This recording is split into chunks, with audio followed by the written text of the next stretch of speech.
여러분들 일주일 동안 사시면서 믿음을 사용해 보셨습니까? 믿음을 사용하는 일주일을 보내셨는가요? 제가 말씀드렸듯이 교회 와서요, 앉아있는 데에는 믿음이 필요 없습니다. 얼마든지 이단 사이비 종교, 또 이교, 이슬람, 신천지, 하나님의 교회, JMS 이런 데서도요, 와서 앉아있죠. 잘 앉아있죠. 정통교인들보다 더 잘 앉아있습니다.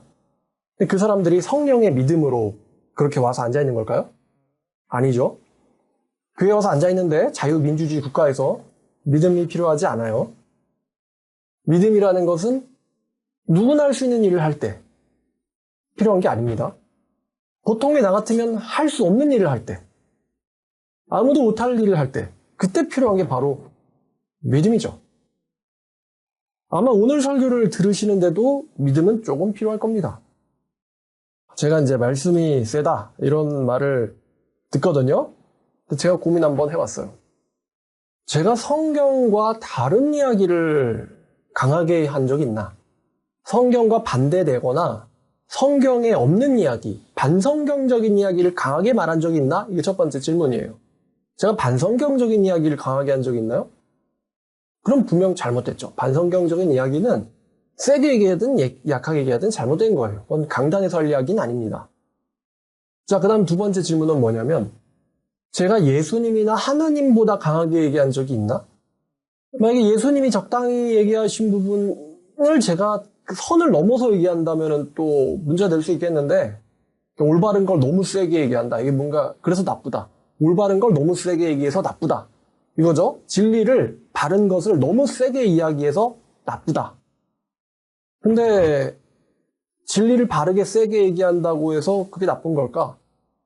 솔직히 말씀드려서 저는 예수님보다는 세게 말 못합니다.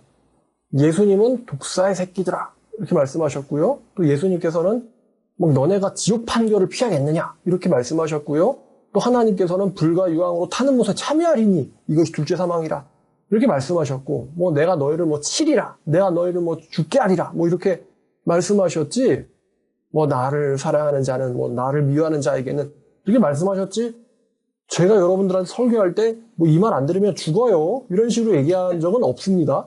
그러니까 저는 하나님이나 예수님보다 세게 말하진 않아요. 솔직히 말씀드려서, 여러분들의 마음이 아플까봐 저도 조바심 내고 잔잔긍긍합니다. 근데, 몸에 나쁜 걸 갖고 있으면 그거를 책망에서라도 빼내게 해야 되지 않겠습니까?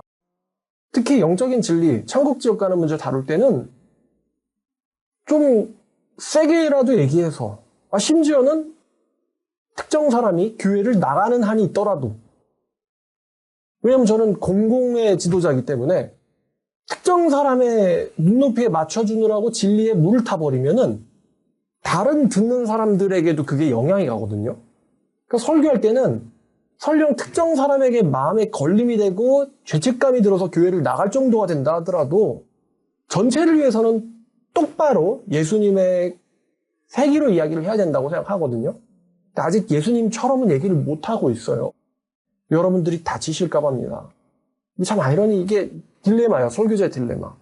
봐주자니 지옥 갈 거고, 그렇다고 얘기하자니 아프게 하고 싶진 않고, 원래 성격이 그렇게 악질적이진 못합니다. 그래서 여러분들 이해를 해주시길 바랍니다.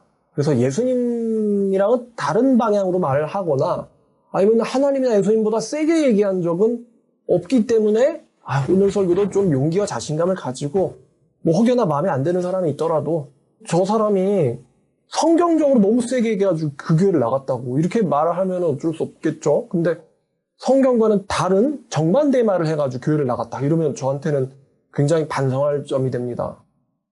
근데 아직까지는 성경과는 다른 이야기 해가지고 교회 나갔다 이런 이야기는 안 들려와요. 다행입니다. 그러면 정택주는 완벽한 인간이냐? 그렇지 않습니다. 제가 중요하게 보는 거는 완벽을 추구할 의지가 있느냐예요. 지금 현재 완벽하고 만점 나오느냐가 아니고요. 완벽을 추구할 의지가 있느냐. 의지가 있느냐. 넘어져도 달려갈 의지가 있어야지, 넘어졌네, 끝이야. 이건 아니라는 거예요. 저도 불완전하고. 하지만 완전해지고자 하는 갈망은 있어요. 자, 오늘 말씀의 제목은 인생이 불행해지는 원인. 첫 번째, 이 불행 시리즈를 갈 거예요. 지난번까지 행복 시리즈를 갔는데 오늘은 거의 이제 서론격 되는 설교예요. 작은 구멍이 인생을 침몰시킨다. 어떤 사람이 저주를 받느냐에 대해서 이제 오늘 이야기를 할 건데요.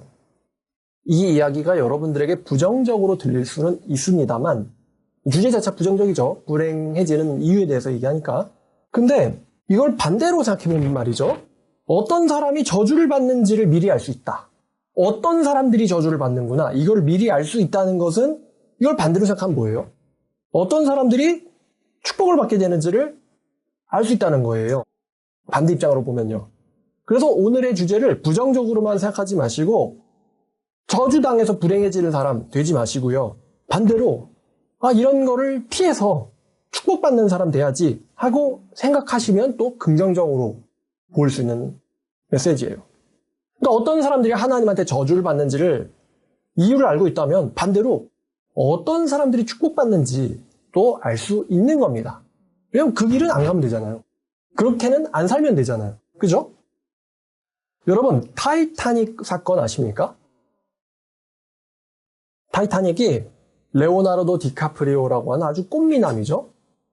그 꽃미남 배우랑 케이트 윈슬릿이라고 하는 아주 청순파 여배우가 아주 열연을 해가지고 유명해진 영화입니다. 자기들이 예수도 아닌데 이거 되게 유명하죠. 자, 실제로 실화예요. 타이타닉이. 타이타닉 사건은 이렇습니다. 1912년 4월 14일 1912년이래요. 그러니까 그때 우리나라 뭐 했죠? 1912년이면은? 근데 영국을 출발해서 미국으로 가기 위해서 북대서양을 건너던 당시 세계 최대 여객선이에요. 타이타닉호가 2224명을 태우고 2224명, 많죠, 정원이? 미국을 향해 가다가 첫 번째 최초의 항해인데 이게 최후의 항해가 돼버렸어요. 빙하에 부딪혀가지고 배에 구멍이 생겨서 탑승객 중에 70%인 1514명이 사망하고 겨우 30%만이 710명이 살아남은 사건입니다. 이 타이타닉호의 재원이 굉장한데 길이가 거의 270m 감이 안 오죠? 높이가 53m예요. 감이 안 옵니다. 2m당 한 층이라고 했을 때 2.5m당 한 층이라고 했을 때 53m면은 27 높이라는 건가요? 좀 엄청 크죠? 배수량이 53,000톤. 53,000톤. 배수량은요, 그 배를 물에다가 딱 띄웠을 때 배의 무게만큼 이게 내려가면서 바닷물을 옆으로 밀어낼 거 아니에요? 바깥 수면을 올릴 거 아니에요? 위로.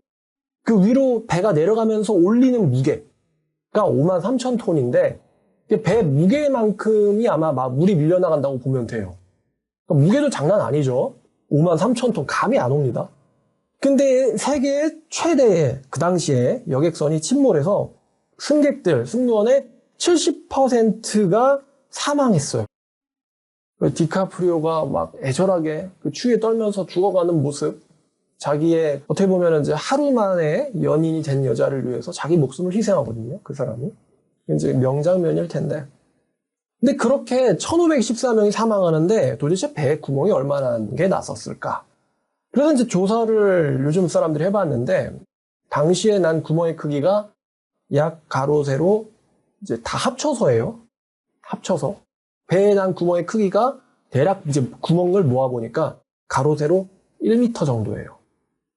가로 세로 1m. 가로 세로 1m면은 우리가 보기에는 꽤 크네 라고 여겨질 수는 있는데요. 배 전체 크기에 비하면 사실은 바늘구멍 같은 거 하나 딱 난 거예요.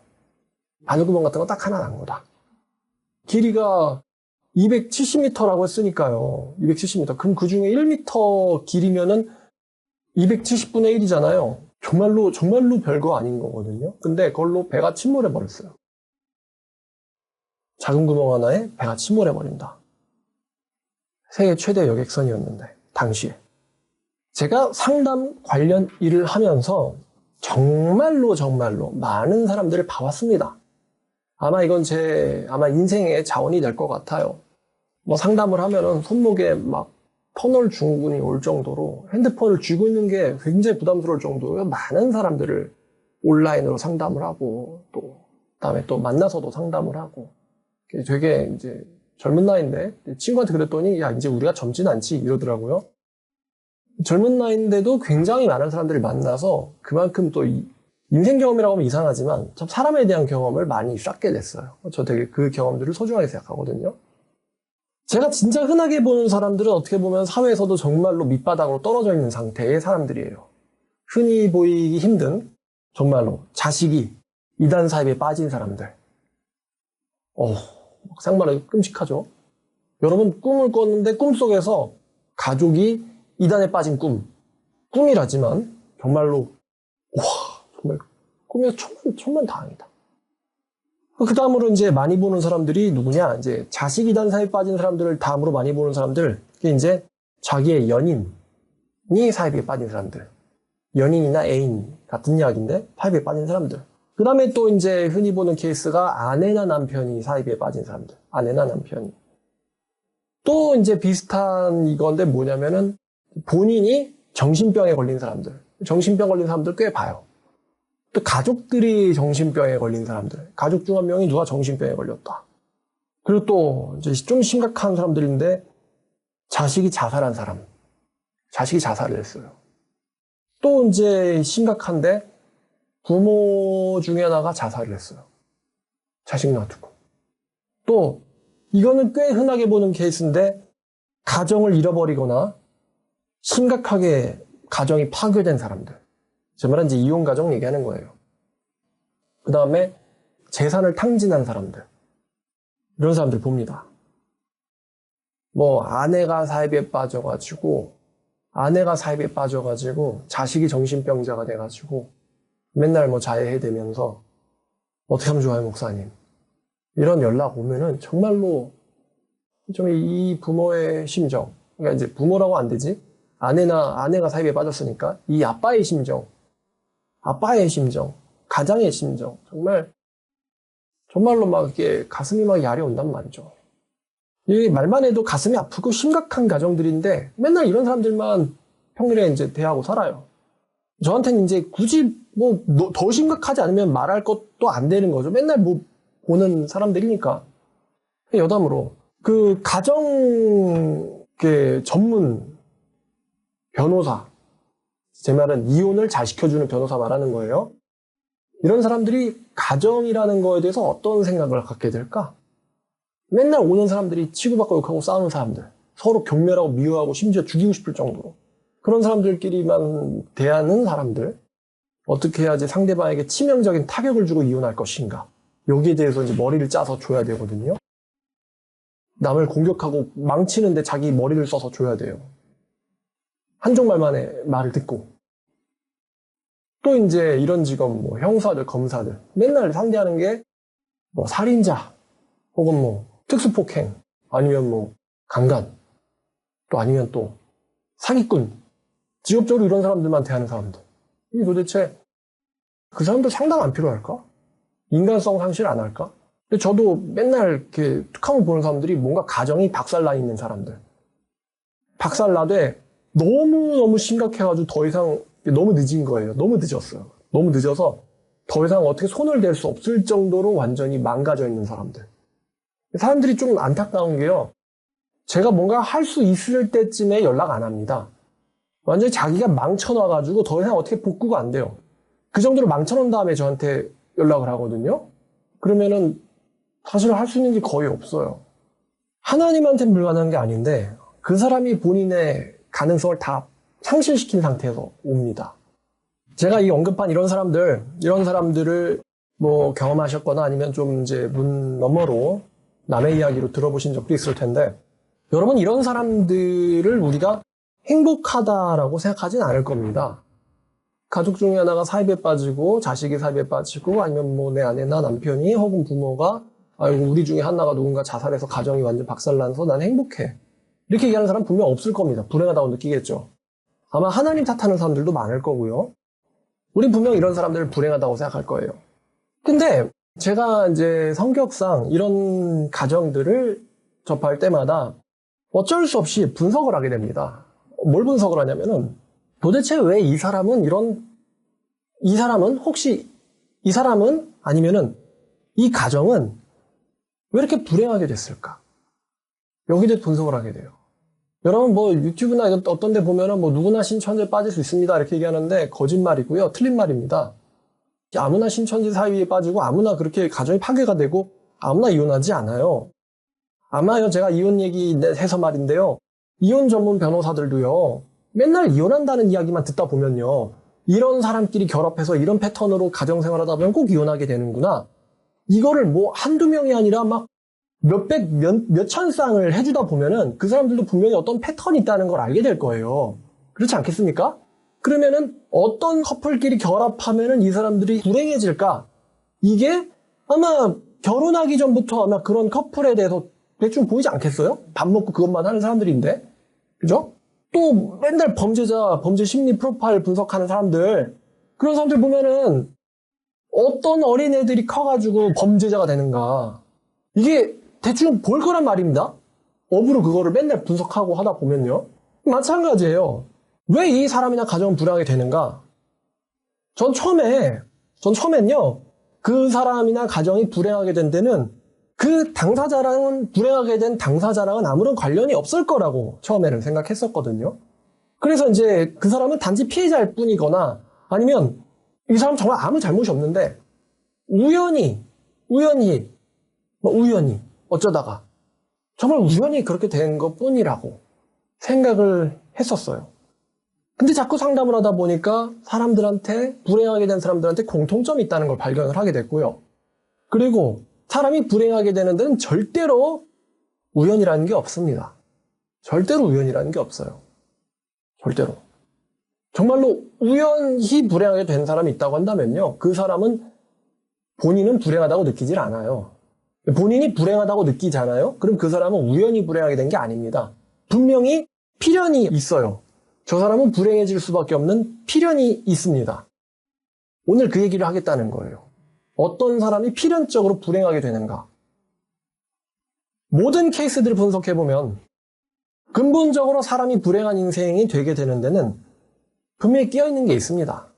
불행한 인생이 됐다고 하는데 여러분 아기가 태어날 때부터 우울증 걸려서 태어나지 않습니다. 태어날 때부터 세상은 이따위지 이러면서 태어나지 않아요. 태어날 땐 그냥 그래도 좀 방긋방긋하게 태어나요. 아이들 보면은.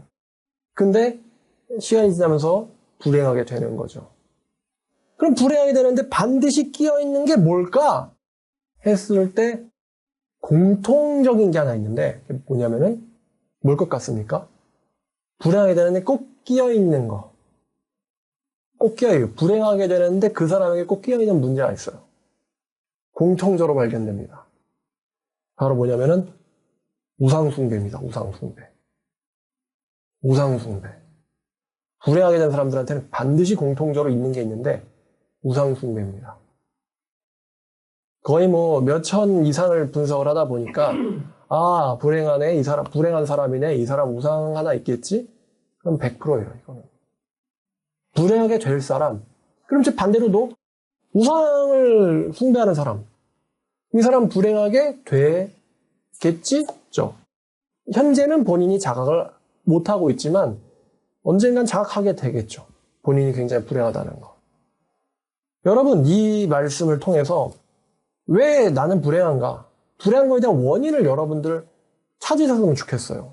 사람이라는 건 정말로 자기 객관화가 안 되는 존재예요. 자기 객관화 안 됩니다. 근데 이거 전부 남 탓한다는 거예요. 문제가 자기 안에 있는데. 여러분 골로새서 3장 5절 봅시다. 골로새서 3장 5절. 자, 바울이 이렇게 말했어요. 이거 유명한 말씀이죠. 그러므로 땅에 있는 지체를 죽여라. 곧 음란과 부정과 사욕과 악한 정욕과 탐심이니 탐심은 우상숭배니라. 그 다음 절도 있네요. 이것으로 말미암아 하나님의 진노가 임하느니라. 이것들로 말미암아. 자, 그러면 우리가 이 말씀 유명하단 말이죠. 탐심은 우상숭배니라.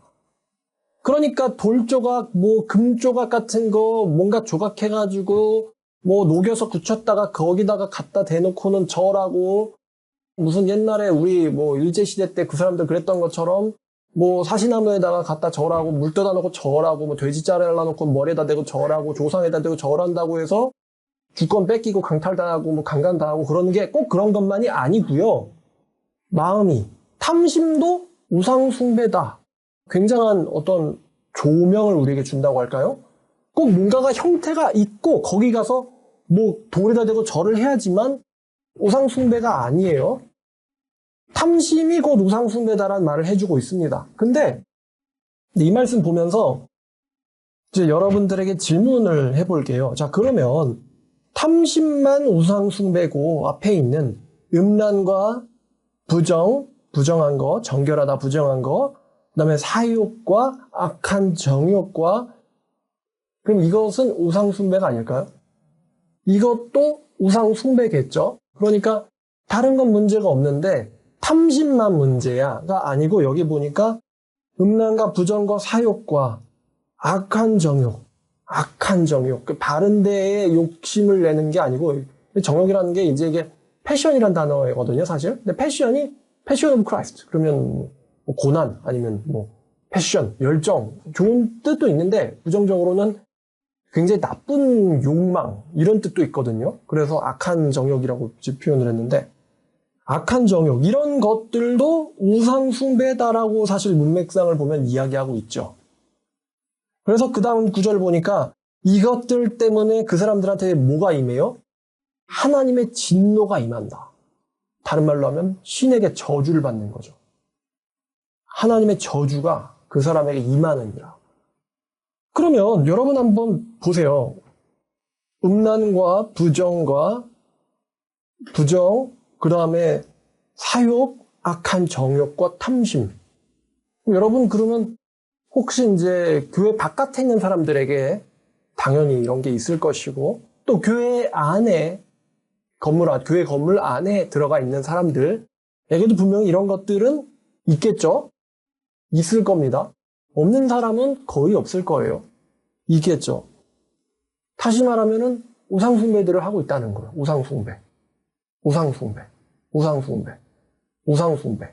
우상숭배예요.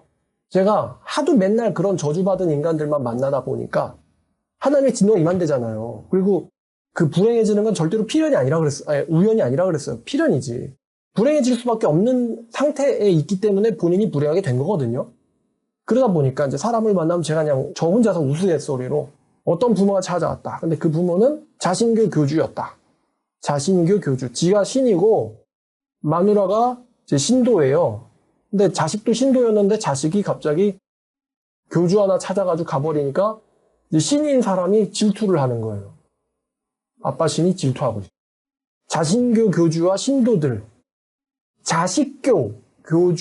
자식교는 자식이 신이죠. 자식이 신이 돼달라고 한 적은 없는데 지들이 신으로 모셨어요. 자식교 신도와 또 지발로 신이 된 사람들. 자기가 스스로 신도가 된 사람들. 그 다음에 뭐 물질 숭배교. 그 다음에 음란 정욕교. 신도들. 이게 그냥 이렇게 표현해요. 다들 우상숭배 때문에 그러고 있으니까. 정말 하나님만 사랑하고 섬기는데 가정이 그렇게 되느냐는 아직까지는 그런 사람을 가정을 본 적이 없어요. 자식교 신자든 자신교 신자든 아니면 물질 숭배교 신자든 뭐 정욕교 신자든 뭐 그런 이런저런 종교 신자들이 저한테 찾아옵니다. 내 신을 빼앗겼으니 아니면 내 신도를 빼앗겼으니 찾아주소서. 그럼 저는 이제 야, 니도 제대로 안 믿는데, 니 통제할 수 있는 니도 제대로 못 믿는데, 니 자식이 너에게 돌아오게 해달라고. 야, 하나님이 그런 거 안 들어줘, 야. 하나님이 호구니? 야, 니도 하나님 제대로 못 섬기는데, 뭐, 돌려달라고? 말도 안 되는 소리. 그러니까 탈퇴가 되는 가정이 보이고, 그러니까 하나님이 역사하는 가정과 역사하지 않는 가정, 불행해지는 가정, 불행이 유지되는 가정이 보여요. 이런 경우는 상담 불가하다. 전 제가 처음엔 다 할 수 있을 줄 알았는데, 이런 건 못 건드린다. 자, 여러분, 우상숭배에 대해서 성경이 재밌는 말들을 몇 가지 하는데, 오늘 좀 성경을 재밌게 많이 찾아보려고 해요.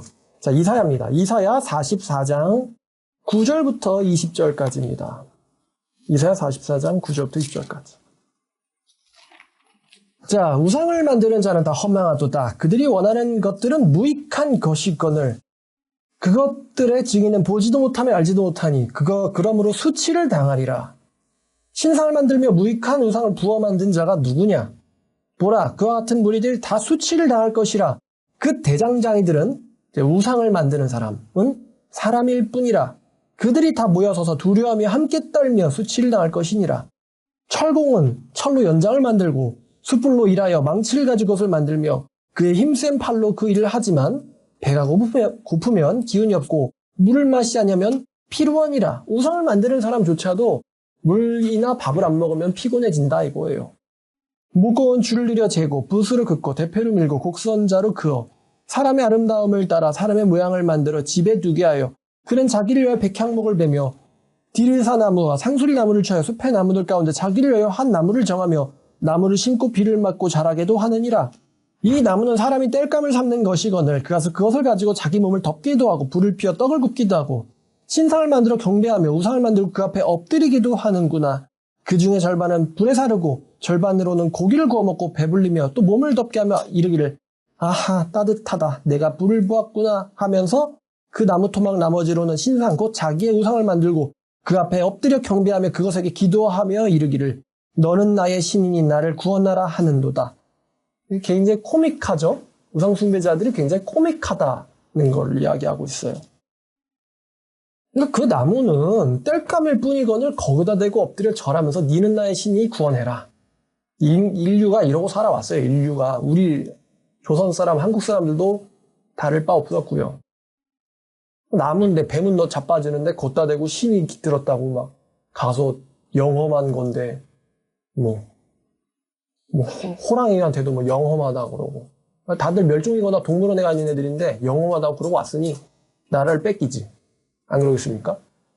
그들이 알지도 못하고 깨닫지도 못함은 그들의 눈이 가려져 보지 못하며 그들의 마음이 어두워져서 깨닫지 못함이니라. 마음에 생각도 없고 지식도 없고 총명도 없으므로 내가 그것의 절반을 불사르고 또한 그 숯불 위에 떡도 굽고 고기도 구워 먹었거늘 내가 어찌 그 나머지로 가증한 물건을 만들겠으며 내가 어찌 그 나무 토막 앞에 굴복하리오 말하지 아니하니. 그러니까 내가 무슨 허망한 짓을 하는 거지? 라고 깨닫지도 못한다는 거예요. 그는 죄를 먹고 허탄한 마음에 미혹되어 자기의 영혼을 구원하지 못하며 내 오른손에 거짓이 있느냐? 있지 아니하냐? 라는 말조차도 하지 못하느냐. 그만큼 분별이 없다는 거예요. 자, 예레미야 10장 1절부터 14절까지도 보겠습니다. 우리나라도 별반 다를 바 없어요. 우리나라도. 살아있을 때도 자기나 자기 나라를 못 지킨 사람들한테 팻말 하나 갖다 놓고는 절하면서 우리들을 구원하라고 하는 격이거든요. 우리가 그렇게 살아왔어요. 조상 신숭배. 살아있을 때도 나라를 못 지켰는데 죽은 사람한테 죽은 자는 말이 없다. 이런 말이 있는데 구원해달라고 빌었으니. 자, 예레미야 10장 1절부터 14절까지 이스라엘의 집이여 여호와께서 너에게 이르시는 말씀을 들을지어다. 여호와께서 이와 같이 말씀하시되 여러 나라의 길을 배우지 말라. 이방 사람들의 하늘의 징조를 두려워하거니와 너희는 그것들을 두려워하지 말라. 여러 나라의 풍습이 헛된 것이니 산림에서 벤 나무요 기술공의 두 손이 도끼로 만든 것이라.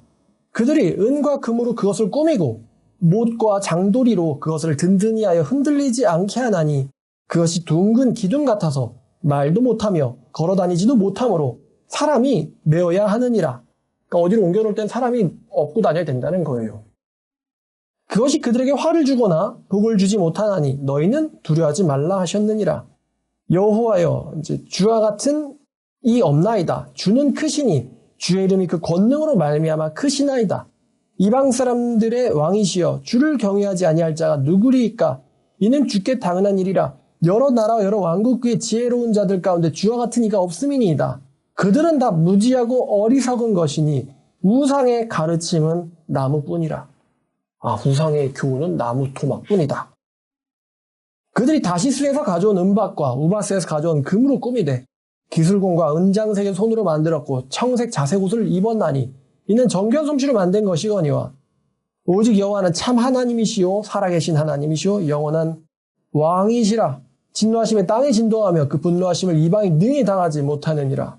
너희는 그들에게 이르기를 천지를 짓지 아니한 신들은 땅 위에서 이 하늘 아래서 망하리라 하라. 여호와께서 그의 권능으로 땅을 지으셨고 그의 지혜로 세계를 세우셨고 그의 명철로 하늘을 펴셨으며 그가 목소리를 내신즉 하늘에 많은 물이 생기나니 그는 땅 끝에서 구름이 오르게 하시며 비를 위하여 변개치게 하시며 그 곳간에서 바람을 내시거늘 사람마다 어리석고 무식하도다. 은장이마다 자기의 조각한 신상으로 말미암아 수치를 당하나니 이는 그가 부어 만든 우상은 거짓 것이요 그 속에 생기가 없음이라. 그것들은 헛것이요 망령되이 만든 것인즉 징벌하실 때 멸망할 것이나. 우상을 숭배하는 거에 대해서 굉장히 재미있게 코믹하게 묘사를 했어요. 제가 전도하다가 불교 다닌다는 사람 만나면 아 그래요? 절감은 저래요? 이렇게 물어보거든요. 아 절감은 절하죠? 뭐 하는 짓거리냐. 거기다가 부처 모양으로 나무 토막에다 도금한 거에다가 가서 1000번 100번 엎드린다고 해서 네 관절이나 망가지지. 뭐 복이 임하냐 화가 임하냐 뭐가 임하냐. 절감은 절하죠. 우스갯소리인데 진짜 그렇게 물어보는 줄 알고 네 그래요. 이거 아니에요. 도공들 와가지고 나무 조각하고 그 위에다가 이제 금 가져와가지고 순금으로 입힌 다음에 또 자빠지니까 잘 고정시켜가지고 그 앞에다가 당신은 나의 신이요 구원하소서 이러면서 막 이러고 사실은 나무인데 옮길 때 크레인이나 트럭 써야죠. 거기다 대고 우리를 구원하라 이러고 있으니. 자, 성경이 이 우상 숭배자들에 대해서 말하는 게 있어요. 굉장히 코믹하게 묘사했는데 이들은 어리석다. 어리석다고 말하고 있어요. 어리석다. 웃기고 있다라는 거죠. 어리석고 또 우상을 숭배하는 사람들의 결말 뭘 당하게 된다고 그러죠? 멸망. 또 수치를 당하게 된다고 그래요. 수치. 자, 이사야 45장 16절 우상을 만드는 자는 부끄러움을 당하며 욕을 받아 다 함께 수욕 중에 들어갈 것이로되 이스라엘은 여호와께 구원받아 영원한 구원을 얻으리니. 이사야에 이런 말이 있고요. 또 에스겔 6장 이거 같이 보죠. 에스겔 6장 2절부터 9절까지 인자야 너는 이스라엘 산을 향하여 그들에게 연하여 이르기를 이스라엘 산들아 주 여호와의 말씀을 들으라. 주 여호와께서 산과 언덕과 시내와 골짜기를 향하여 이같이 말씀하시기를 나 곧 내가 칼이 너에게 임하게 하여 너희 산당을 멸하리니 너희 제단들이 황폐하고 분향 제단들이 깨뜨려질 것이며 너희가 죽임을 당하여 너희 우상 앞에 엎드려지게 할 것이라. 이스라엘 자손의 시체를 그 우상 앞에 두며 너희 해골을 너희 제단 사방에 흩으리라. 내가 너희가 거주하는 모든 성읍이 사막이 되게 하며 산당을 황폐하게 하리니 이는 너희 제단이 깨어지고 황폐하며 너희 우상들이 깨어져 없어지며 너희 분향 제단들이 찍히며 너희가 만든 것이 폐하여지며 또 너희가 죽임을 당하여 엎드려지게 하여 내가 여호와인 줄 너희가 알게 하려 함이라. 이제 9절까지 읽어볼까요? 그러나 너희가 여러 나라에 흩어질 때에 내가 너희 중에서 칼을 피하여 이방인들 중에 살아남은 자가 있게 할지라.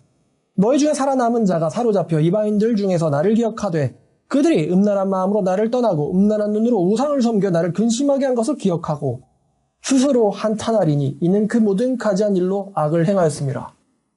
우리나라도 주권 뺏겼을 때 근심하며 한탄을 했을까? 전 민족이? 지금 성경이 반복적으로 말하고 있는 게 우상 숭배자들은 수욕을 당한다, 수치를 당한다, 뭐 심각하면 이제 멸망을 당한다. 니들이 그 숭배하던 우상 앞에 니들은 죽게 될 것이며 해골이 그냥 널브러지게 된다. 이렇게 묘사하고 있단 말이에요. 이거는 협박이나 과장이 아닙니다. 이스라엘 멸망 시에 실제로 일어났던 일입니다. 실제로 일어났던 일. 그래서 우상 숭배자들의 결말이 무엇이냐? 수치와 멸망을 당하게 된다 이거예요. 수치와 멸망. 오늘 성경에서는 멸망을 시킬 때 하나님께서 이민족을 쓰시죠. 근데 우상 숭배 때문에 멸망을 당하게 되는데 하나님께서 만약에 이민족을 써다가 예를 들어 북한이라든가 중국이라든가 러시아를 써가지고 여기를 멸망을 시켜버리면은 이걸 문자가 들어 일어나게 해버리면은 이제 같은 나라에 같이 살고 있는 우리까지도 피해를 받게 되거든요. 그러니까 하나님께서 우리를 직접 죽이시지는 않으시고 우상 숭배자들을 이민족을 통해서 직접 죽이시지는 않으시고 그 사람들 개인에게 혹은 가정 단위로 수치나 수욕을 당하게 하나님께서 하시는 방식으로 이제 역사하고 계시죠. 최근에는. 그러다가 이제 참으시다가 온 민족이 그렇다 그러면 이제 이 민족을 또 들어다가 쓰시는 거예요. 자, 성경은 반복적으로 우상 숭배자가 어리석다라고 말하고 또 그 어리석음의 대가는 수치와 멸망이라고 말하고 있습니다. 그래서 오늘날 주제로 바꿔 말하면은 저주받는 것이고 쉬운 단어로 바꾸면요. 불행한 삶을 살게 된다는 거예요. 불행한 삶을 살게 된다. 우상 숭배를 하면 뭘 받아요? 하나님의 저주를 받는다. 하나님의 저주를 받는다. 내 우상 숭배하니까 자꾸 개념이 멀리 우리랑 상관없는 이야기야. 이렇게 가는 것 같아서 골로새서 이야기를 가져와서 음란, 부정, 사욕, 악한 정욕과 탐심을 하면 하나님의 뭘 받아요? 진노, 저주 받는다. 자, 그래서 이것들을 가지고 있으면 저주를 받는다. 그럼 여러분, 이 음란, 부정, 사욕, 악한 정욕, 탐심이라고 한다면 분명히 여기에 여러분들이 몇 가지가 걸릴 겁니다. 걸릴 거예요. 자, 근데 제가 질문이 있는데 여러분 한두 가지의 우상은 숭배해도 될까요? 아니면 하나라도 있으면 안 될까요? 여러분 제가 아까요 굉장히 불행한 인생을 사는 사람들에 대해서 언급했잖아요. 그러면 이 불행하게 된 사람들 이 말입니다. 지금 뭐 이단 사입이랑 연루돼서가 아니라 뭐 감옥 갔거나 뭐 음주운전해서 걸렸거나 뭐 폐가 망신을 했거나 아니면 뭐 가면 안 될 때 가가지고 괜히 막 참사를 당했다거나 뭐 이런 다 포함되는 거예요. 여러분 그런 불행하게 된 사람들이나 그런 사람들의 가족들이 말입니다. 아까 뭐 가족 중에 누가 자살한 사람도 있다고 그랬어요. 뭐 자식이 자살한 사람들도 있고. 그러면 이 사람들 살아남은 사람들이요. 이 사람들이 정말 수많은 우상을 숭배해가지고 이렇게 된 걸까요? 아니면은 그래도 괜찮은 사람들인데 몇 가지를 우상 숭배해서 저렇게 된 걸까요? 막 삶 자체가 전부 우상 덩어리인데 저렇게 되는 게 아니에요. 몇 가지가 걸렸어요. 적으면 하나, 좀 많으면 그냥 몇 가지 정도 걸렸을 뿐인데 저렇게 된 거예요. 계속 불행하게 된 사람들 뉴스에 나와요. 뭐 연예인, 자살한 연예인이라든가 아니면 뭐 가족한테 혹은 연인이었던 사람에게 살해당한 사람들 요즘에도 어떤 사람 뉴스에 막 타게 나오지 않습니까? 몇 명이고 죽여가지고 그렇게 된 사람들이 그렇게 된 사람의 가족들이요 정말 악질적인 인생 살아서 저렇게 됐을까? 아니면은 한두 가지 그냥 좀 잘못한 것 뿐인데 저렇게 됐을까? 잘못이라고 말하기도 좀 그런 뭐 법적으로 죄는 아니니까 악한 정욕 가졌고 악한 탐심을 갖고 있다 한들 그게 법칙과도 죄는 아니잖아요. 다들 갖고 있는 거고 어떤 연예인 중에 한 명이 음주 난폭 운전하다 사람을 사망시켰어요. 사람을 사망시키고 동승자가 죽었습니다. 그렇게 된 바람에 이혼당하고 감옥 간 사람 완전 인생 파탄된 사람들이죠. 또 최근에 마약에 손댔다가 인생이 망하는 그런 연예인들. 여러분 이런 사람들 보면은 이런 사람들이 내가 개인적으로 그 사람이랑 친하게 지내고 봤는데 그 사람이 모든 면에서 인간적으로 정말 악질 인간이에요. 그래서 그렇게 된 걸까요? 아니면은 한두 가지를 방심해서 그렇게 된 걸까요? 한두 가지 방심해서. 남들 다 아는 건데. 술 먹는 거 남들 다 아는 건데. 요즘 보면은 막 용산 그거 참사 책임자들 처벌한다 그러는데 그러면 그 책임져야 되는 사람들이라고 이제 국민들이 막 지탄하는 사람들 보면은 그 사람들이 굉장히 막 악한 행동하다가 지금 막 구속당하고 그런 거 아니에요. 정말 뭐 저게 왜 구속사유지? 될 만한 것들인데 몇 가지 걸려가지고 막 감옥 가거나 아니면 막 직위해제 당하거나 파면당하거나 책임을 물어야 되는 그런 입장이 되는 거죠. 마태복음 19장을 보면 부자 청년 이야기가 나옵니다. 19장 16절부터 24절까지. 19장 16절부터 24절까지요. 내가 왜 불행할까? 이런 생각이 드는 사람이 있다면 한번 이 말씀 잘 같이 봐보세요. 자, 16절에 보니까 어떤 사람이 예수님께로 찾아왔어요. 그러면서 예수님에게 선생님이요, 내가 무슨 선한 일을 하여야 영생을 얻으리까? 아마도 이 청년은 자타, 공인으로 꽤 괜찮은 삶을 살아온 사람일 거예요. 그 뒤에 대화 내용을 보면은. 그래도 남들한테 인정받는 선행을 해온 사람들일 겁니다. 인정받는 선행을 해온 사람. 그 정도도 아니라면 사이코패스일 겁니다. 이런 질문하고 있는 거 보면은. 몰라서 묻는 게 아니에요. 예수께서 이르시되 어찌하여 선한 일을 내게 묻느냐. 선한 이는 오직 한 분뿐이시라. 네가 생명에 들어가려면 이제 천국 가고 싶으면 이란 이야기죠. 계명들을 지키라.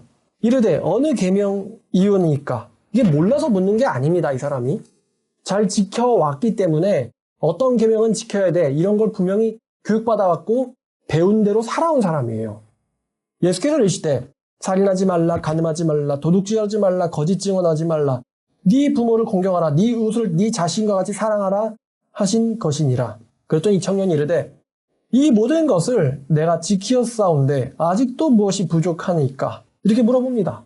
이 모든 것을 자기가 지켜왔대요. 예수님께서 하신 말씀들을. 근데 지금 여기에 잘 보면 이게 지금 십계명을 예수님께서 이렇게 나열하신 거잖아요. 근데 여기서 빠져있는 게 보이는데 뭘까요? 그죠? 1계명 빠졌어요. 잘 보면은. 1계명. 하나님 외에 다른 신을 섬기지 말지니라. 이게 빠졌거든요. 근데 그거를 예수님께서 의도적으로 빼신 것 같아요. 왜냐면 이 친구가 걸리는 계명이 바로 그거거든요. 근데 그걸 미리 얘기하면 얘가 자기는 그거 지켰다고 얘기할 것 같으니까. 자, 예수님은 하나님이심으로 그 사람의 모든 걸 아시죠? 자, 예수께서 대답하십니다. 예수께서 이르시되 네가 온전하고자 할진대 네 소유를 팔아 가난한 자들에게 주라. 그리하면 하늘에서 너에게 보화가 있으리라. 그리고 와서 나를 따르라 하시니. 예수님이 이제 두 가지 명령하셨네요.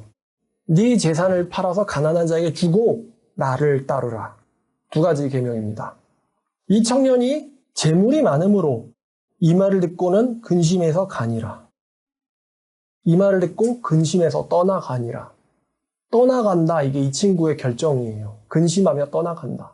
자, 이 친구가요. 자타공인으로 저는 십계명에 위배되지 않게 살아왔습니다. 이웃도 사랑해 왔어요. 어려운 계명 잘 지켰죠. 이웃도 사랑해 왔고요. 안식일도 잘 지켰고요. 살인도 안 했고요. 거짓말도 안 했고요. 부모도 공경했고요. 잘 지켜왔어요. 그런데 예수님이 이 친구한테 하나를 더 얘기하셨더니 그 하나가 이 친구를 떠나가게 만들었어요. 뭐냐? 네 재물을 팔아서 가난한 자에게 나누어 주어라. 그럼 반대로 말하면 이 친구는 제발 그것만큼은 제가 지킬 수 없나이다. 그것만큼은 제가 못 지킵니다. 돈을 내놓으라뇨. 그것만큼은 못 지킵니다. 지금 이 친구의 하나님이 이스라엘의 하나님이에요? 돈이에요? 돈이요. 지금 이 친구의 인생에서 굉장히 중요한 갈림길이 지금 나왔거든요. 영생을 얻을, 지금 주제가 영생 얻는 거잖아요. 영생이냐 아니면은 멸망이냐. 중요한 갈림길이 이 친구한테 왔었어요, 지금. 근데 이 친구가 어리석게도, 아까 우상숭배자 뭐하다? 어리석다. 이 친구가 영생을 얻는 선택을 하지 않고 돈은 포기할 수 없다. 설령 지옥을 간다 할지라도. 돈을 포기할 수는 없다. 지옥을 간다 할지라도. 예수를 그러면서 떠나갔어요. 당연히 뭐 재산도 포기 못 하는데 나를 따르라. 그리고 와서 나를 따르라. 예수 따르려면은 인생 바쳐야 돼요. 당연히 나를 따르는 거는 돈도 못 버리는데 그렇잖아요. 예수의 제자들 중에서는 예수를 따르면서 돈은 다른 유다 같은 경우는 돈을 못 버리면서 예수를 따랐잖아요. 그러니까 예수님도 제대로 따르지 못했죠. 돈이 걸린 거예요, 이 친구한테. 그러니까 이 친구는 잠깐 동안의 인생에서의 그 돈을 영생과 바꿔먹은 사람이에요, 이 친구는. 되게 어리석죠? 돈. 그러니까 예수님이 이 친구를 보시고 인정하시면서 야, 이스라엘 사람들 중에 너만큼 계명 잘 지키는 사람이 드물구나. 너는 상위 2.5% 안에 든다. 이렇게 말씀하지 않으시고 그 다음 구절을 보니까 예수께서 제자들에게 이르시되 내가 진실로 너에게 이르노니 부자가 천국 들어가기가 어려우니라. 그럼 여기서 지금 부자가 누구 가리키는 것 같아요? 돈이 우상인 사람, 문맥을 보면 방금 예수를 떠나간 청년을 염두에 둔 거겠죠. 다시 너에게 말하노니 낙타가 바늘기 들어가는 것이 부자가 하나님 나라에 들어가는 것보다 쉬우니라 하시니. 그러니까 지금 예수님이 그 청년 천국 간다는 이야기 하신 거예요? 못 간다는 이야기 하신 거예요? 못 간다. 그 친구가 만약에 사이코패스여가지고 실제 삶이 이런 앞에 있는 언급된 계명들을 하나도 안 지키고 말만 저런 식으로 떠벌리는 애였다면요. 제자들이 와서 예수님, 쟤 사실은 그런 놈이에요, 쟤. 이런 대화가 나왔을 거예요. 근데 뒤에 있는 제자들의 반응이 도대체 누가 천국 갈 수 있겠는가? 이러면서 탄식을 합니다. 쟤도 안 된다고 하셨는데 그럼 도대체 누가? 예수님이 말씀하셨죠. 인간은 불가능한데 하나님은 하실 수 있다 그랬어요. 저 친구 정말 거의 다 포기하고 하나님 말씀대로 잘 살아왔는데 지금 절대로 못 버리는 거 하나가 걸렸으니 그걸 예수님이 알아보시고는 이걸 지적하셨는데 그걸 지적당하자 예수님을 떠나갔단 말이에요. 근심하면서. 그걸 지적당하자. 그러니까 근데 이제 질문이죠. 이 부자 청년이 많은 우상들을 못 버린 것 같습니까? 아니면 한 가지 우상을 못 버린 것 같습니까? 한 가지를 못 버린 거거든요. 꽤들 많이 버렸으니까 너 정도 되면은 이제 교회에서도 상위 2.5%지. 우리 이스라엘 유대인 민족 중에서도 너는 상위 2.5% 한 애들은 모범생이야. 아마도 천국은 가기 쉬울 거야가 아니라 천국 들어가기 어려우니라. 못 간다는 말씀하신 거예요. 그러면 뭐 간음하지 말라. 순결은요? 지켰어요. 게으르지 말라. 저 부지런하게 살았고요. 살인 안 했고요. 도둑질도 안 했고요. 거짓말도 안 했고요. 부모 공경도 잘했고요. 이웃도 사랑했습니다. 예수님이 잘했다, 천국에 가겠구나가 아니라 그러면 돈에 대한 집착은? 그랬더니 이 청년에게 할 말이 없었어요. 이 청년은 많은 계명들을 지켜왔고 또 많은 부분에서 훌륭한 사람이었지만 한 가지는 버릴 수가 없었고요. 예수님의 응답이 바로 천국 가기 어렵다 라고 하셨어요. 자, 또 성경에 이런 사람이 있죠. 사울 왕입니다. 사울 왕. 참 제가 비유로 잘 쓰며 비유로 쓰기 좋은 사람이에요. 자, 사울 왕 사무엘상 31장 보시죠. 사무엘상 31장. 사무엘상 31장. 1절부터 10절까지요. 우상 숭배자의 결말을 보여드리는 거라 좀 잔인하고 비참하지만 읽어보도록 하겠습니다. 사무엘상 31장 1절부터 10절까지. 블레셋 사람들이 이스라엘을 침해 이스라엘 사람들이 블레셋 사람들 앞에서 도망하여 길보아 산에서 엎드려져 죽으니라. 이스라엘 사람들이 죽었대요. 블레셋 사람들이 사울과 그의 아들들을 추격하여 사울의 아들 요나단과 아비나답과 말기수아를 죽이니라. 사울이 패전함에 활 쏘는 자가 따라잡으니 사울이 그 활 쏘는 자에게 중상을 입은지라. 그가 무기든 자에게 이르되 네 칼을 빼어 그것으로 나를 찌르라. 할례 받지 않은 자들이 와서 나를 찌르고 모욕할까 두려워하노라. 마지막까지도 할례 받지 않은 자들이 나를 찌르는 게 두렵다. 이런 거 보면은 지금 이 마당에 와가지고 뭐가 급한지를 구분이 안 되시는 분이세요. 지가 왜 죽는지도 지금 이해를 못하고 있죠. 죽기 직전까지. 지금 하나님의 진노를 받아서 이렇게 됐는데 뭐 하나님의 계명 중에 하나에 할례를 받았네 못 받았네. 이게 지금 뭐가 중요해요 지금. 하나님의 진노를 받아서 끊어지고 있는데 지금. 자, 그랬더니 이 부하인 무기든 자가 왕을 죽이는 것을 심히 두려워하여 감히 왕을 죽이지 못하는지라. 이에 사울이 자기 칼을 뽑아 그 위에 엎드려지매 무기든 자가 사울이 자살함을 보고 자기도 자기 칼 위에 엎드려져 그와 함께 죽으니라. 사울과 그 세 아들과 무기든 자와 그의 모든 사람들이 다 그날에 함께 죽었더라. 골짜기 저쪽에 있는 이스라엘 사람과 요단 건너 쪽에 있는 자들과 이스라엘 사람들이 도망한 것과 사울과 그의 아들들이 죽었음을 보고 성읍을 버리고 도망하며 블레셋 사람들이 이르러 거기에서 사니라. 그 이튿날 블레셋 사람들이 죽은 자를 벗기러 왔다가 사울과 그의 세 아들이 길보아 산에서 죽은 것을 보고 사울의 머리를 베고 그의 갑옷을 벗기고 자기들의 신당과 백성에게 알리기 위하여 그것을 블레셋 사람들의 땅 사방에 보내고 그의 갑옷은 아스다로 집에 두고 그의 시체는 벳산 성벽에 못 박음해. 여기까지입니다. 여러분, 사울 왕이요, 율법적으로 정말로 악질이라서 하나님한테 버림받아 자식들이 죽고 자기도 자살하고 나서도 시체가 목이 잘리고 그 시체는 성벽에 벗겨져서 못 박히게 된 걸까요? 지금 죽기 직전까지 지금 저 할례 받지 아니한 자들 뭐 하나님의 말씀 어쩌고 이러고 있잖아요, 이 사람이. 사무엘상 15장을 가보면 사무엘상 15장 10절부터 보면요. 성경을 보면요. 사울이 잘못한 게 하나입니다. 하나예요. 15장 사무엘상 10절이에요. 10절.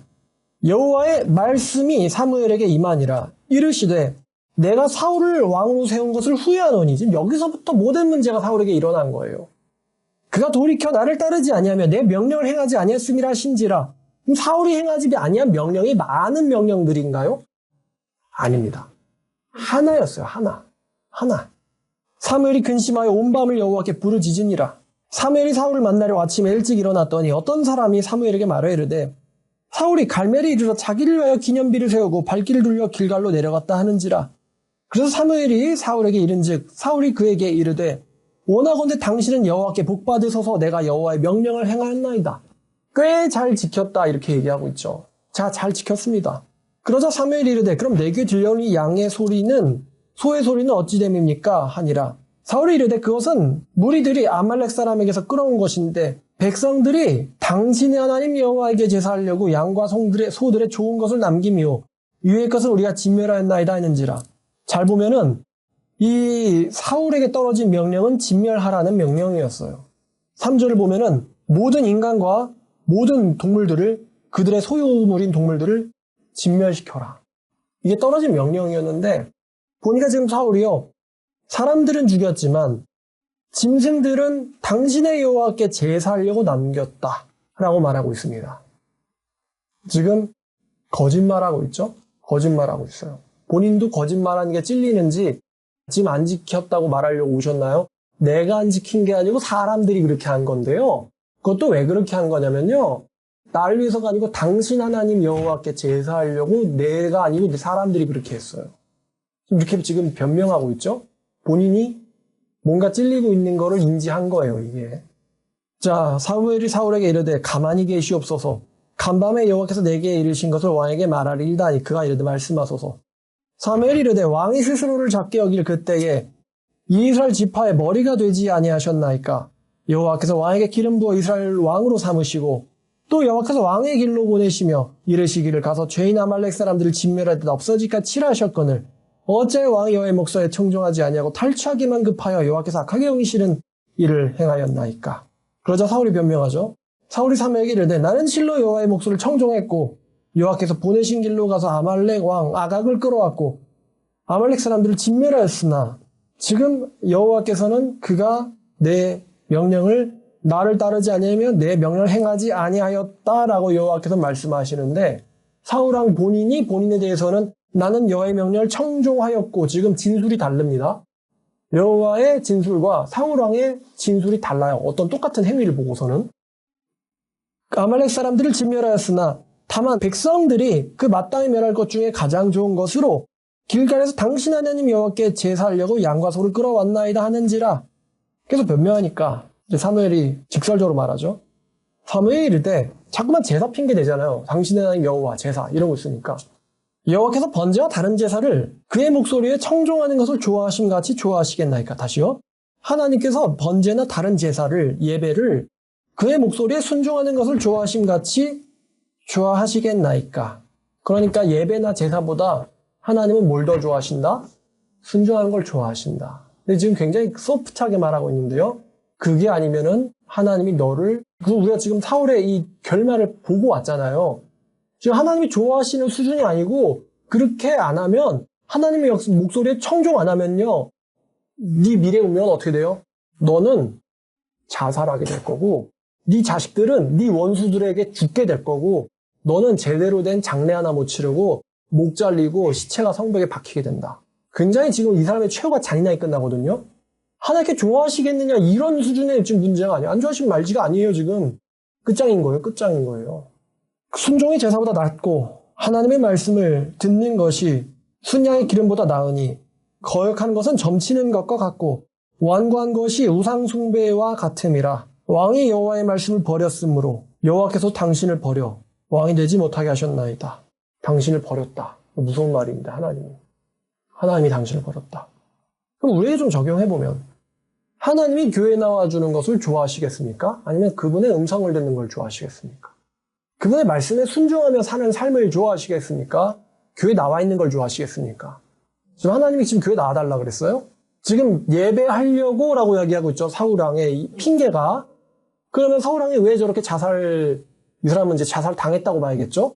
왜냐면 하나님이 그렇게 의도하셨으니까. 왜 이 사람이 이렇게 망한 인생을 살게 됐느냐? 이제부터 이 사람의 인생은 계속 저주받은 인생으로 이제 내려막길 쭉쭉 떨어지다 마지막에 자살까지 가는 거예요. 온 가족 몰살. 왜 이렇게 됐느냐? 예배하려다가. 하나님의 말씀에 듣지 않고 예배하려다가 인생 망한 사람. 예배하려다가 인생 망한 사람. 하나님의 말씀에 순종하는 거에는 관심 안 두고 하나님의 말씀에 명령에 복종하려는 거에는 관심 안 두고 예배하려다가 하나님한테 진노사가지고 자살당한 사람. 이 사울 왕이에요. 많은 명령들을 어겼기 때문에 이 사람이 이렇게 저렇게 될 수밖에 없었어. 똑바로 전쟁했어야지. 군설련 똑바로 했어야지. 자식들 교육 똑바로 시켰어야지. 그랬어야지. 네가 자식들과 같이 안 죽었지. 이게 아니고 정말 하나님 말씀을 꽤 많이 지켰는데 하나 걸렸어요. 그리고 하나님이 이걸 어떻게 진단하셨느냐? 어떻게 진단하셨느냐? 분명히 사울은 인정 안 할 거예요. 이때 얘기해봤자 당신이 여호와를 버렸다. 그래서 여호와도 당신을 버렸다. 하나님 어떻게 인식하셨냐면은 네가 나를 버렸구나. 예배하려고 지금 예배 준비하느라고 지금 재물들을 가져왔는데 하나님의 진단은 이거예요. 네가 나를 버렸군. 그래? 알겠어. 이렇게 된 거거든요, 지금. 그러니까 사울이 잘못한 게 하나입니다. 근데 한 가지 잘못 때문에 이 사람이 하나님께 버림받았고요. 결국 하나님한테 저주받아서 사울의 인생이 사울의 가문이요. 이 가문의 운명이 멸망과 멸족으로 가버려요. 멸족으로. 여러분 예수님께서 마태복음 6장 24절 이거 앞만 봐도 정말 지겹지 않은 말입니다. 너무 중요한 말.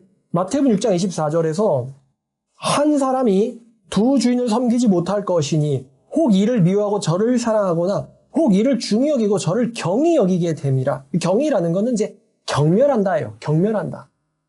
하나를 중요하게 여기고 다른 하나를 네가 경멸하게 될 것이다. 너희는 하나님과 재물을 동시에 섬기지 못하느니라. 예수님이 자세히 설명 안 하셨지만 니네가 만약에 돈을 사랑한다면 너네들은 사실은 뭘 하고 있는 거예요? 하나님을 미워하고 있는 거고 너희가 재산을 중요하게 여긴다면 아까 부자 청년 이야기 나왔는데 재산을 중요하게 여긴다면 사실은 너는 하나님을 경멸하고 있는 거야. 이렇게 되는 거예요. 예수님이 하신 말씀인데 하나님과 재물을 동시에 섬길 수는 없다. 그럼 아까 골로새서 봤던 이야기들요. 음란과 또 부정과 또 악한 정욕과 또 탐심 이런 것들. 여러분 이것들과 하나님을 동시에 섬길 수는 없다는 거예요. 이것들, 이 부정과 악한 정욕과 탐심. 여러분 이것들에게 공통적으로 있는 게 뭐예요? 바로 집착입니다. 집착. 이 부자 청년이 뭐에 대한 집착이 있었어요? 돈에 대한 집착이 있었어요. 집착이에요. 왜냐하면 명생이 걸려도 그거를 버릴 수가 없다는 거예요. 집착이 걸렸어요. 집착. 뭐 술 중독이든 담배 중독이든 문 중독이든 악한 정욕이든 여러분 집착이 있지 않는데 악한 정욕이 있을 수가 없어요. 집착하고 있는 거거든요. 못 버리는 거예요. 하나님이 말하셔도. 사울도 마찬가지예요. 사울도 자기의 이 사람 같은 경우는 왕권과 지 권위에 집착이 있었거든요. 백성들을 자기 사람 만들려고 하나님 말씀을 조금 우습게 봤어요. 전부 우습게 보진 않았고 조금 우습게 봤어요. 결국에 뭔가에 집착이 있었어요. 근데 이 집착과 악한데 집착과 하나님을 동시에 섬길 수는 없다. 이거에 집착하면서 다른 것도 집착할 수는 없다고 말씀하신 거예요. 무엇을 집착하든 그것은 곧 우상숭배고요. 그 우상을 숭배하는 행위는 그 우상을 숭배하는 그 행위를 하나님을 경멸하고 미워하는 것으로 만들어버립니다. 여러분들이 뭘 집착하든 그 집착하는 행위가요. 하나님을 경멸하고 미워하는 걸로 만들어버린다는 거예요. 여러분들의 그 행위를. 여러분이 무슨 종교 생활하든 상관이 없습니다. 뭐 기도를 많이 해야 된다, 헌금을 많이 해야 된다 상관이 없어요. 여러분이 만약에 뭔가에 대한 집착을 하고 있다면 여러분의 모든 종교 행위는 상관이 없어지고요. 여러분의 그 모든 행위는 하나님을 미워하고 경멸하는 행위로 바꿔버립니다. 이런 예가 성경에 한두 명이 아니죠. 여러분 가인이 왜 살인자가 돼서 평생 벌받아 도망가게 됐나요? 예배하다가 그렇게 됐어요. 예배하다가. 아벨도 예배했고 가인도 예배했는데 예배하다 이 사람 하나님한테 벌받았어요. 하나님을 제외한 무엇에 집착을 갖든 무엇을 섬기든 하나님 역시도 그런 행위들을 하나님 자기 자신을 향한 미움, 곧 신에 대한 적대 행위, 군사적 용어죠. 신에 대한 적대 행위와 반역과 경멸로 하나님이 인식하십니다. 아, 저 친구는 나를 적대하고 있군. 나에 대한 경멸을 보내고 있군. 이라고 신이 인식한다는 거예요. 그 사람의 종교 생활, 유대교 생활, 기독교 생활이 어떠하든을 불문하고요. 그리고 그 결과 그 사람의 인생은 굉장히 참혹해집니다. 가인의 인생, 또 여기 나오는 사울 왕의 인생, 그리고 성경에 그 사람의 뒷이야기는 안 나오지만 예수님 버리고 간 저 부자 청년의 인생, 뒤끝은 굉장히 참혹해집니다. 신약 성경은 그런 사람들의 결말을 일일이 다루지 않아요. 그런 사람들을 일일이 다루는 건 이제 구약 성경이죠. 하나님을 경멸했던 인간들, 경멸했던 왕들, 경멸했던 개개인이 끝에 가서 어떻게 되는가. 나발처럼 돌연사는 인간도 있고요. 사내립 왕처럼 지 자식한테 살해당하는 죽음을 당하는 사람도 있어요. 그리고 그냥 사내립 말 따라 나갔다가 괜히 그냥 오늘 사울 왕의 군인들처럼 괜히 그 사람 말 따라 나갔다가 저주받아가지고 하루 만에 객사해버리는 사람들도, 급사해버리는 사람들도 있고요. 별별 멸망이 다 나와요, 성경에. 하나님의 선지자 모욕했다가 고매에게 찢기 죽인 애들도 있고, 하늘에서 불 떨어져서 불타 죽은 애들도 있고요. 적들한테 사로잡혀가지고 막 눈 뽑히는 인간도 있고, 별별 형태의 잔인한 일들이 다 일어나요. 이스라엘 백성들 하나님의 말씀 거역했는데 선지자도 경멸하고 그러다 결국에는 잡혀가가지고 산채로 가죽 벗겨지고, 아수르 애들한테 잡혀가지고, 아수르 제국 백성들한테 잡혀가지고 산채로 가죽 벗겨지고, 우리나라처럼 주권 뺏기고, 우리나라 그렇게까지 당하진 않았지만 자기 땅도 뺏겨가지고 강제 이주당하고 굉장히 무서운 죽음을 당합니다. 인생 자체가 완전 파멸돼요.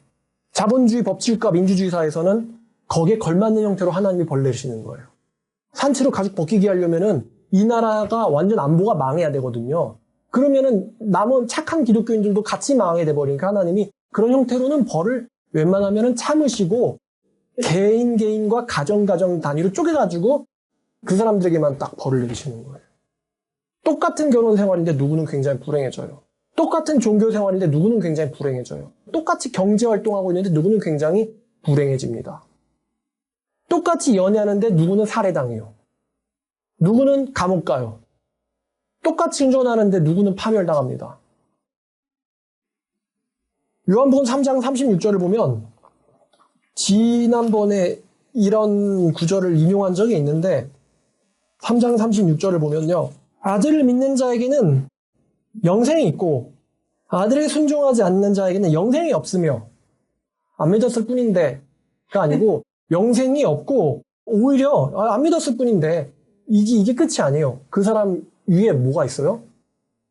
하나님의 진노가 머물러 있다고 했어요. 하나님의 진노가 머물러 있다. 여러분 온몸에 급소가 있지만 최악의 급소가 어디죠?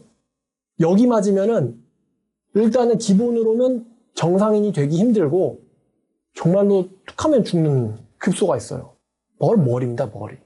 하나님의 진노가 위에 머물러 있다. 머물러 있다. 여러분 항상 만약에 위에서 상공에 떠있는 미사일이 여러분 머리 위를 조준하고 떠있다고 생각해 보세요. 살 수 있습니까? 근데 실제로 그런 무기가 개발되긴 했어요.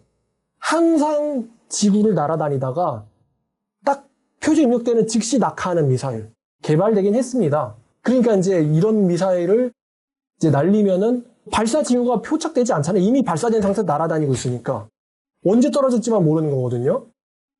근데 이런 무기가 이제 못 쓰죠. 모든 나라들이 반대를 하니까. 근데 개발은 됐어요.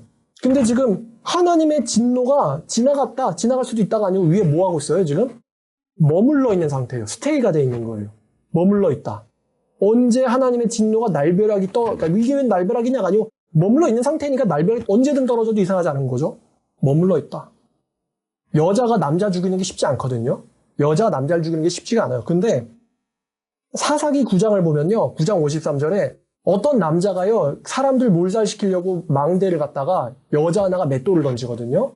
하필이면 그 맷돌에 어디를 맞냐면 머리를 맞아요. 머리를 맞아가지고 이제 직감한 거죠. 이제 난 죽었구나.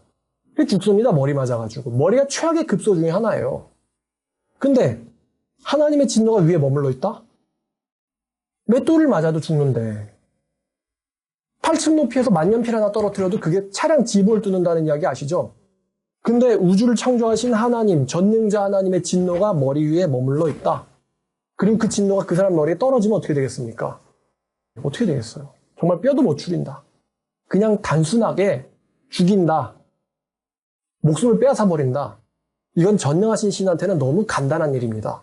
너무 간단한 일이에요. 근데 하나님이 그렇게 하진 않으세요. 하나님이 사울왕이 하나님의 명령을 버렸다고 해가지고 그냥 그 자리에서 갑자기 뭐 심장마비 걸리거나 운석이 그 사람 머리 위에 떨어져가지고 머리에 구멍이 뚫려서 죽게 하거나 하나님은 그렇게 안 하세요. 더 무서운 게 있는데 하나님이 하나님을 경멸한 사람들 네가 이 집착을 못 버렸지. 그건 나에 대한 적대행위와 우상숭배로 여겨지거든.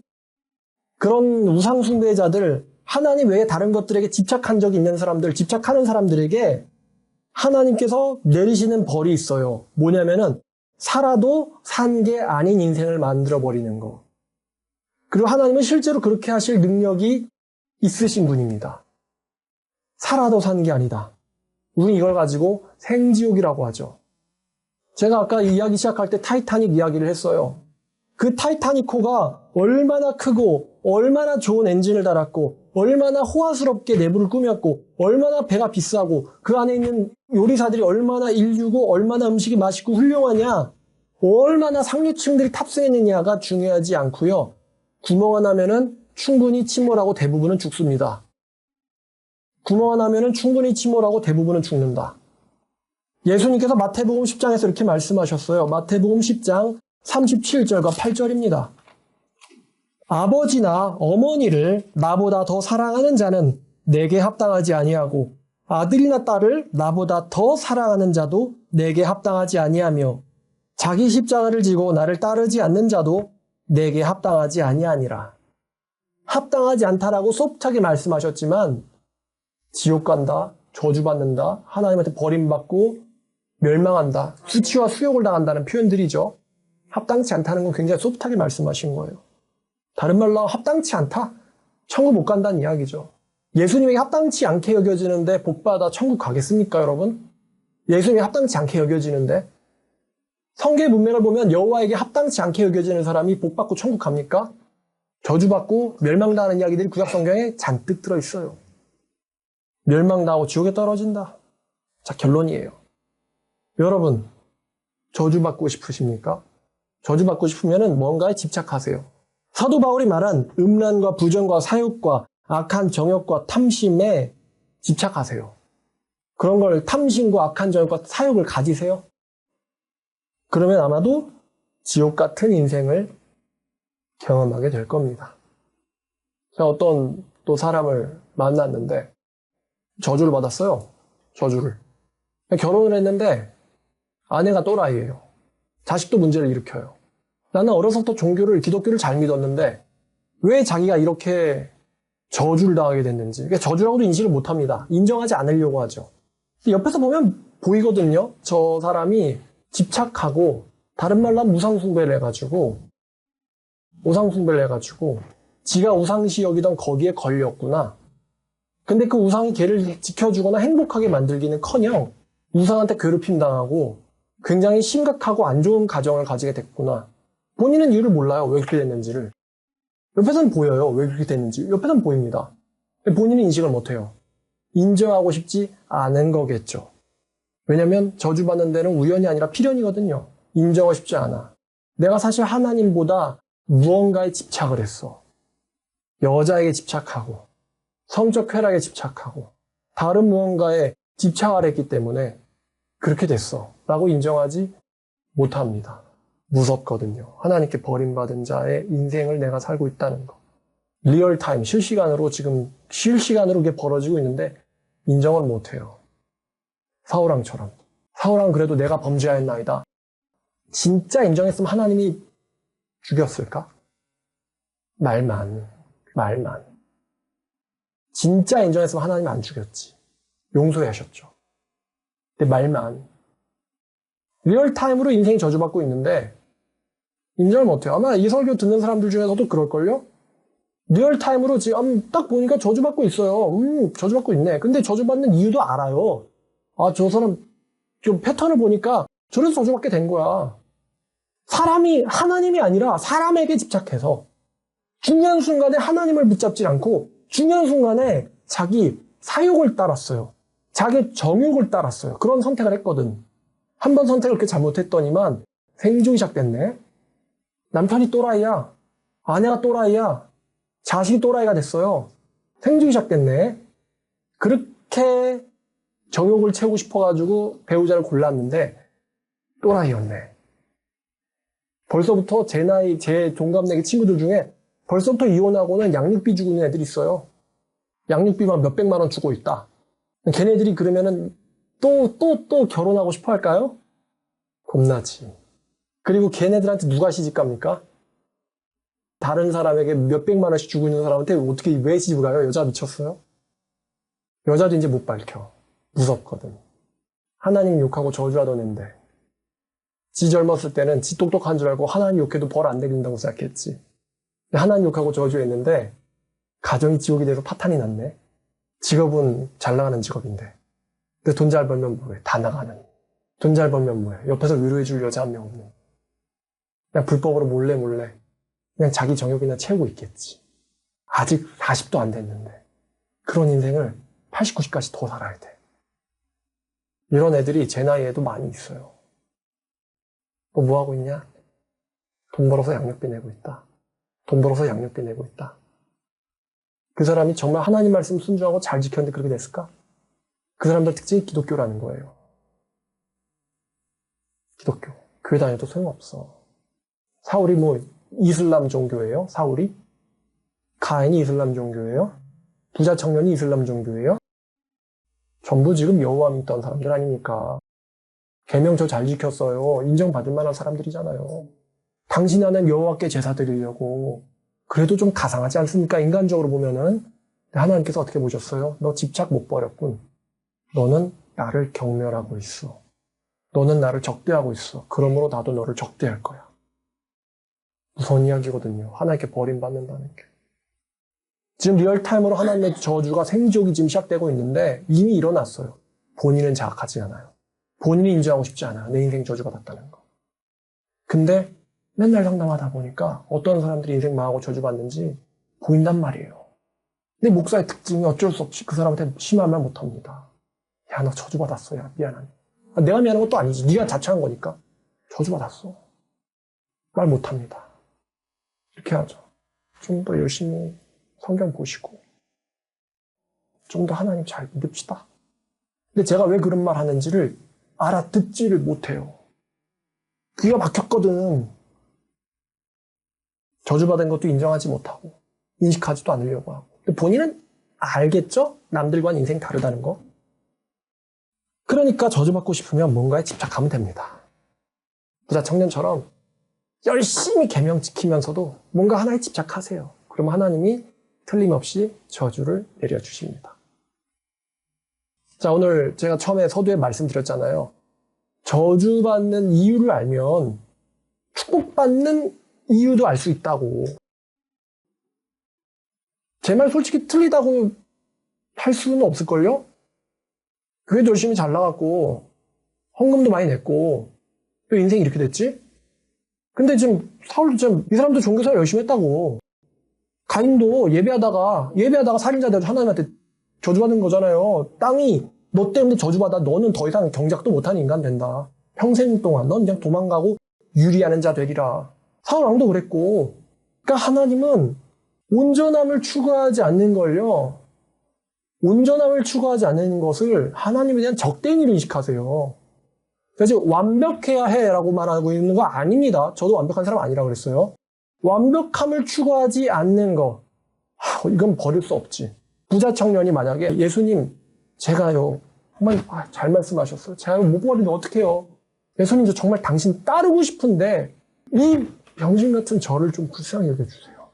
하고 막 예수님을 붙잡고 엉엉 울었으면은 예수님 분명 다른 말씀하셨을 거예요. 근데 이 사람 예수님한테 상담하려고 하지 않았어요. 예수님 눈앞에 있었는데 상담하려고 하지 않았어요. 왜? 상담해봤자 이야기 뻔하잖아. 나는 절대 안 버릴 거거든. 걱정 의심하는 척하면 뭐해? 어차피 예수님 버리고 갈 건데. 예수님 답이 없다고요? 이러시면 안 됩니다. 예수님 어떡해. 나 좀 제발. 예수님 나 좀 제발. 이러면서 그 맹인처럼 예수님 붙잡았으면 소리 지르면서 나를 불쌍히 여기소서. 아니면 그 사마리아 그 이방인 여자처럼 개새끼도 주인의 상에서 떨어지는 걸 받아먹지 않습니까? 예수님. 제발요.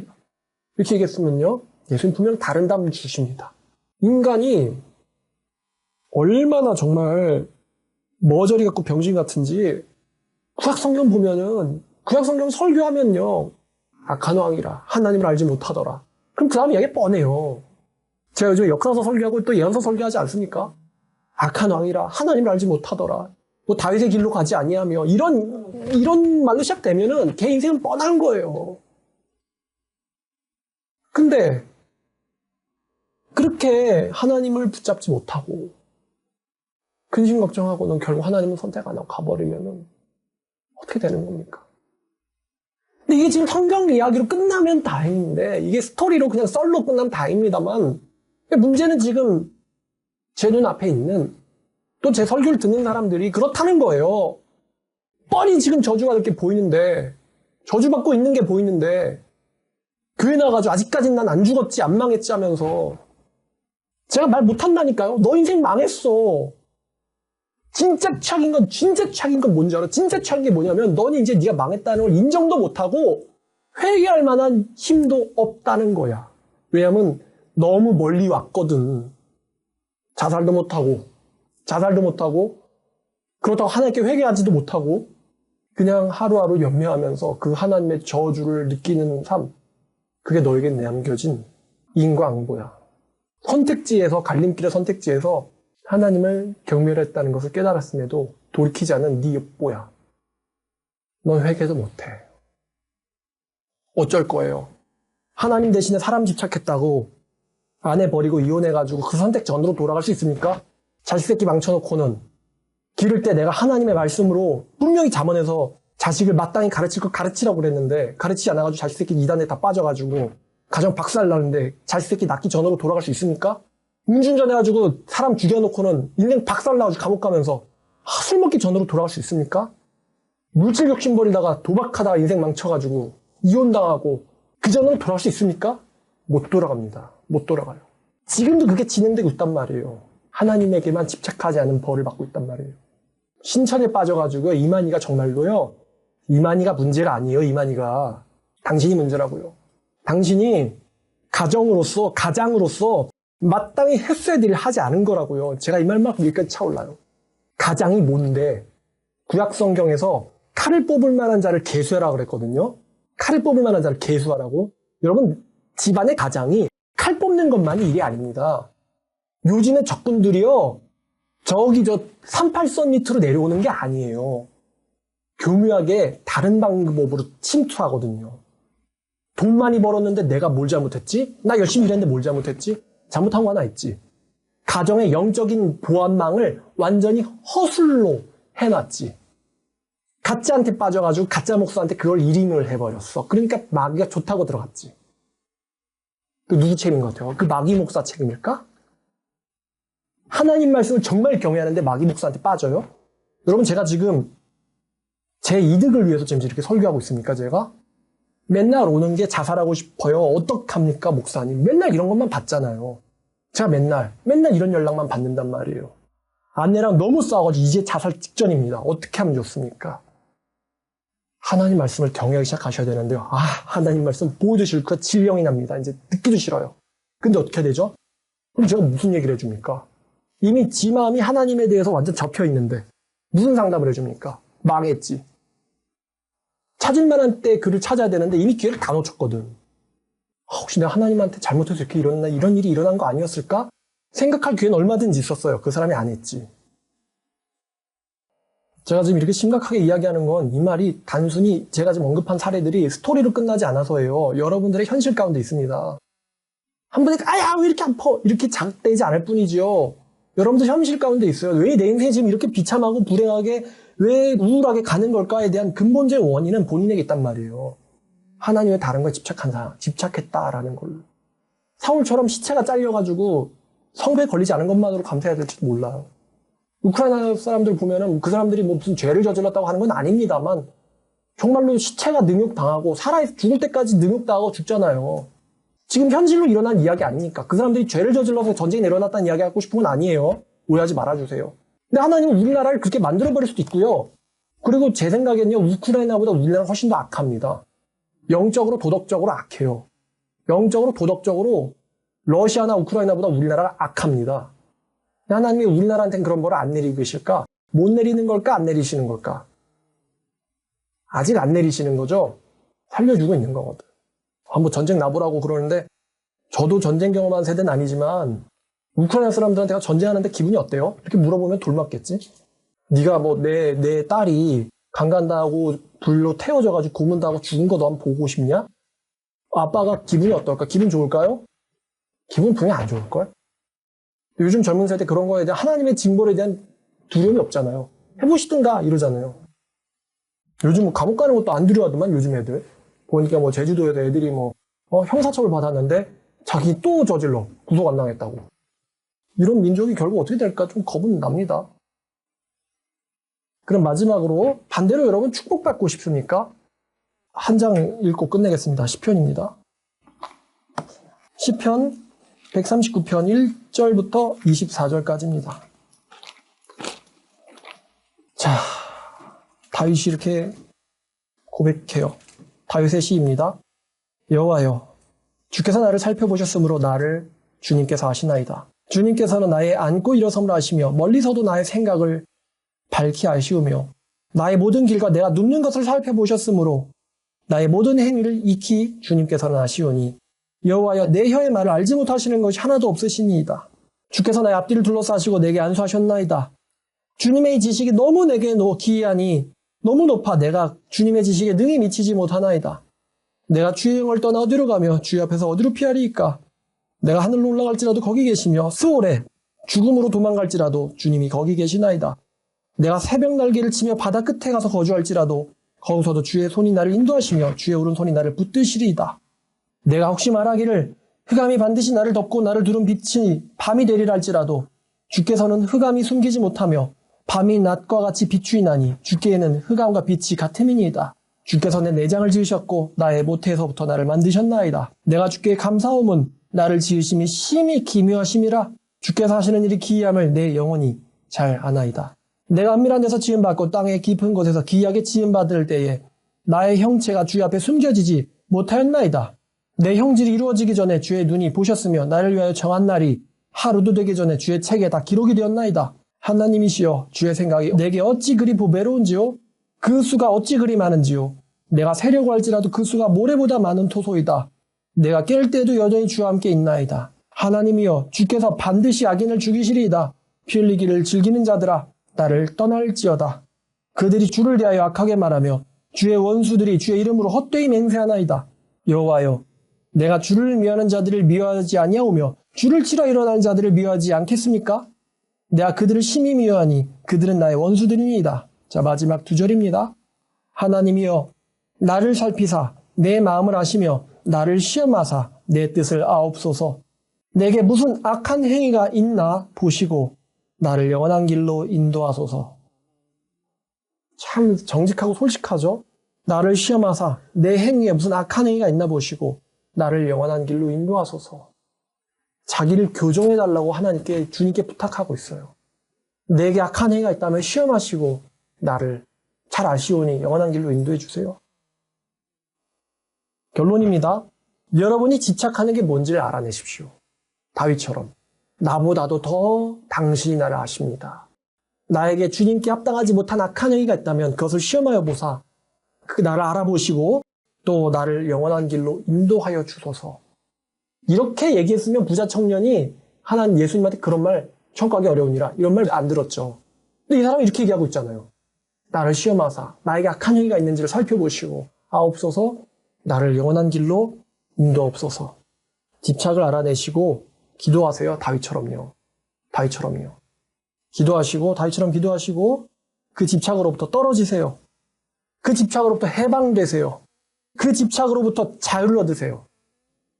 그러시면 축복된 인생이 됩니다. 집착하지 않아도 누리는 삶을 살 수 있어요.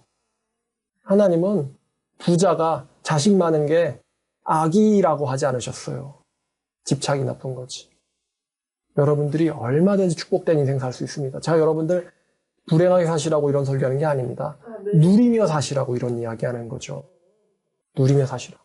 기도하겠습니다. 하나님 아버지 감사합니다. 오늘 말씀을 통해서 주님 우리의 인생에 배가 침몰하지 않도록 우리의 어디에 마음속 어딘가에 구멍이 있지 않은가 발견하게 해주시며 신속하게 그것을 메꾸고 항해가 완료되는 그날까지 안전하고 즐겁고 평화롭게 주님과 함께 항해하는 또 사랑하는 가족들과 또 사랑하는 지인들과 친구들과 같이 주님이 주신 이 복된 인생을 복스럽게 즐기며 살게 하여 주시옵소서. 주셨음에도 불구하고 집착하고 버리지 못하고 주님을 경멸하는 형태가 되어서 하나님께 벌받고 정말 비참하게 인생이 말로가 되는 그런 삶을 살지 않도록 다윗이 기도한 바와 같이 나를 시험하사 내 속에 어떤 악한 행위가 있는지를 보시고 나를 영원한 길로 인도하소서라고 기도하는 사람 되게 하여 주시옵소서. 예수님의 이름으로 기도드렸습니다.